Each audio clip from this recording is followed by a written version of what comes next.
Hello students, previous video में हमने quota and convenience sampling discuss किया था और आज हम देखेंगे size of sample and method of sampling, जिसमें हमने देखा था कि आज के जो दैनिक जीवन है उसमें सामान्य क्रियाओं से लेकर जो तकनीकी और जटिल वैज्ञानिक अनुसंधान है उसमें हमारी सैम्पलिंग मेथड काफ़ी फेमस हो चुके हैं।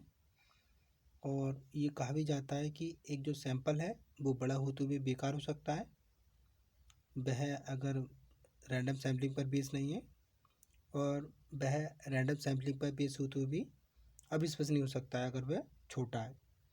तो हमने यहाँ पे देखा था कि निदर्शन दैव निदर्शन पर आधारित होना चाहिए और न्यायादर्श का जो आकार है वो उचित होना चाहिए। There are many advantages of random sampling: unbiased real representation of universe, measurement of sampling error, simple and economical etc.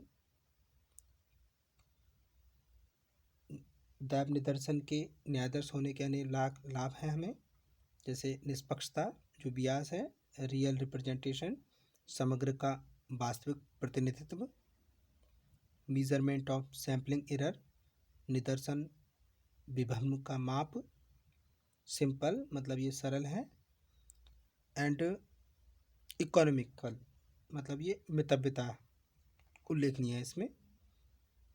On account of these advantages small sample taken on the random basis is considered more reliable then a large sample drawn on the basis of any other method of sampling.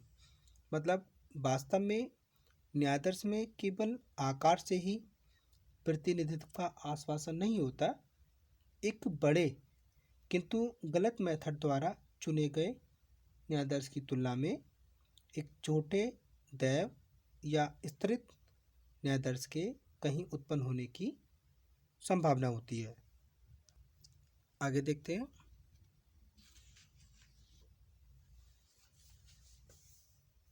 According to Partan is one that fulfill the requirement of efficiency, representatives, reliability and flexibility in practice. The size of sample is decided on the basis of following factor।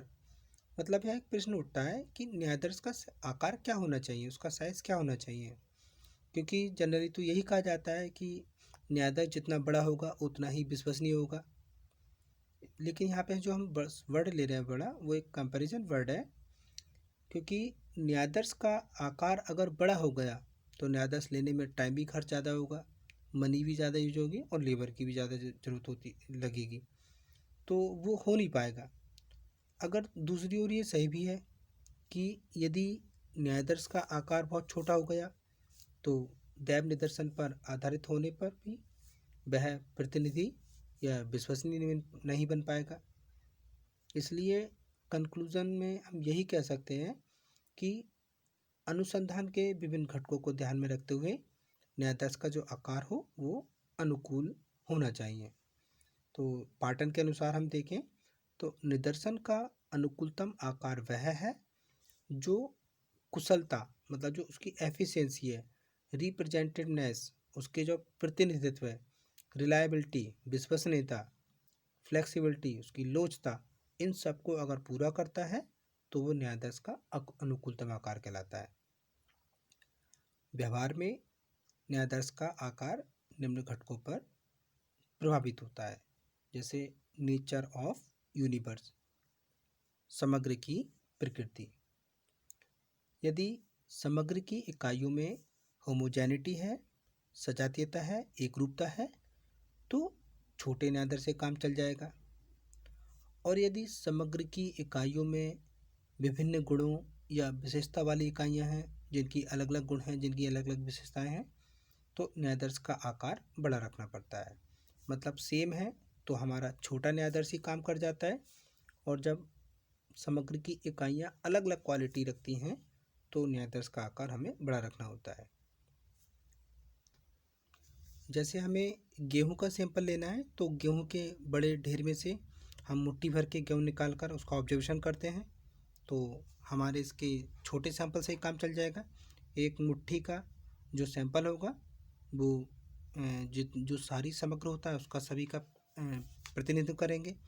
लेकिन यदि हमें गेहूं के साथ दाल, चावल, चीनी इनका भी ऑब्जर्वेशन करना है तो हमें एक ही ऑब्जर्वेशन से नहीं कर पाएंगे, तो हमें जो इकाइयों का आकार होगा बड़ा रखना होगा, जिससे उसमें समग्र का सही प्रतिनिधित्व हो सके।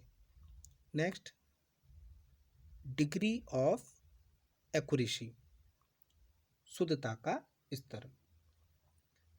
अनुसंधान में निर्धारित किया गया शुद्धता का स्तर जितना अधिक होगा, न्यायादर्श के आकार को उतना ही अधिक बड़ा रखना होगा। तो यह है शुद्धता का स्तर। नेक्स्ट है availability of time and money, समय तथा धन की उपलब्धि। अनुसंधानकर्ता के साधनों का प्रभाव न्यायादर्श के आकार पर भी पड़ता है। यदि उसके पास पर्याप्त धन, समय और श्रम उपलब्ध है तो न्यायादर्श का आकार वो बड़ा रख सकता है। यदि उसके पास धन, समय, श्रम की कमी है तो उसे ऑब्वियसली जो न्यायादर्श का आकार होगा उसको छोटा रखना होगा। तो ये समय और धन की उपलब्धि पर भी डिपेंड करता है। अधिक धन है, अधिक समय है तो हम सैंपल बड़ा रख सकते हैं, अगर इसकी कमी है, अभाव है तो हम सैंपल को छोटा रखना पड़ता है। Next, nature of study. यदि हमारी स्टडी का उद्देश्य सामान्य हो, नॉर्मल हो, तो हम छोटे सैंपल से ही काम चला लेंगे, छोटा न्यायादर्श ही उसको पूरा कर देगा।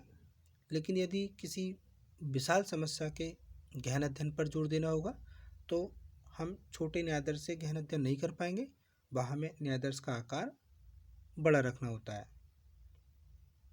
नेक्स्ट, साइज ऑफ क्वेश्चनायर, समग्र का प्रश्नावली का आकार। यदि प्रश्नावली का आकार बड़ा हो और प्रश्नों के उत्तर तकनीकी प्रकृति के हों तो न्यायादर्श का आकार छोटा रखना चाहिए। और यदि सरल और छोटी प्रश्नावली है तो हम न्यायादर्श का आकार बड़ा रख सकते हैं। इसी प्रकार से समग्र का आकार, साइज ऑफ यूनिवर्स, न्यायादर्श का आकार समग्र के आकार से भी प्रभावित होता है, क्योंकि समग्र का आकार बड़ा है पर न्यायादर्श को प्रतिनिधित्वपूर्ण बनाने के लिए न्यायादर्श का आकार भी फिर हमें बड़ा रखना होगा। नेक्स्ट है मेथड ऑफ सैम्पलिंग, निदर्शन की रीति। तो देखिए, निदर्शन की रीति भी न्यायादर्श के आकार को प्रभावित करती है। जैसे अगर हम सिंपल रैंडम सैम्पलिंग का यूज़ कर रहे हैं तो हमें उसमें शुद्धता का जो स्तर होता है उसको ऊंचा बनाए रखने के लिए न्यायादर्श के आकार को भी बड़ा रखना पड़ता है। जैसे किसी प्रदेश में महाविद्यालय में पढ़ने वाले 2000 छात्रों का हमें सैंपल लेना है, तो सैंपल रैंडम सैम्पलिंग में हम स्टेप बाय स्टेप फॉलो करते हैं। जैसे मान लीजिए फर्स्ट स्टेप में हमने कुछ यूनिवर्सिटी चुन ली, दूसरे स्टेप में यूनिवर्सिटी से सैंपल रैंडम से कुछ हमने कॉलेजेस चुन लिए, फिर तीसरा स्टेप फॉलो करते हैं, उन कॉलेजेसों में से हम रैंडम सैम्पलिंग के आधार पर वहाँ के स्टूडेंट चुनने हैं। तो यहाँ हम कह सकते हैं कि अलग अलग स्टेप पर हम रैंडम सैम्पलिंग को फॉलो कर रहे हैं। तो इन तीनों जो स्टेप हैं उन पर जो भी सैंपल कर रहे हैं तो हम समझ सकते हैं कि इसमें शुद्धता का स्तर बनाए रखने के लिए जो न्यायादर्श का आकार होता है वो हमें बड़ा ही रखना पड़ता है। जबकि जो हमारा स्ट्रेटिफाइड रैंडम सैम्पलिंग होती है उसमें छोटे आकार द्वारा भी पर्याप्त विश्वसनीय परिणाम प्राप्त किए जा सकते हैं, क्योंकि हम इस रीति में जो न्यायाधीश में शामिल की जाने वाली इकाई होती हैं वो अपनी इच्छा के अनुसार, आवश्यकता के अनुसार रखते हैं। हम उन इकाइयों को शामिल कर लेते हैं जो इसमें हमें सुविधा रहती है, जिसमें निर्णय लेना हमें, हमारी जो विवेक होता है अब हमारी इच्छा पर डिपेंड करता है। हम खुद सोच सकते हैं कि हमें किन इकाइयों को शामिल करना है और किन इकाइयों को शामिल नहीं करना है। तो इस प्रकार न्यायाधीश का आकार इन घटकों से प्रभावित होता है। जैसे हमने देखा था समग्र की प्रकृति, अगर इकाइयाँ सजातीय हैं तो छोटे न्यायाधीश से हम काम चला लेंगे, और इकाइयाँ अगर अलग अलग गुणों वाली होती हैं तो हमें बड़े सैंपल का सहारा लेना होता है। ऐसे ही अगर हमें शुद्धता का स्तर देखना हो, अधिक शुद्धता रखनी है, तो अनुसंधान में किया गया शुद्धता का स्तर जितना अधिक रखना होगा, न्यायाधीश के आकार को हमें उतना ही बढ़ाना पड़ता है। और फिर आता है कि जैसे अनुसंधानकर्ता के पास न्यायाधीश के आकार पर भी असर पड़ता है। अगर उसके पास सफिशिएंट मनी है, टाइम भी है और लेबर भी है तो वो आकार को बड़ा रख सकता है। अगर इसकी कमी है तो उसको छोटा रखना पड़ता है।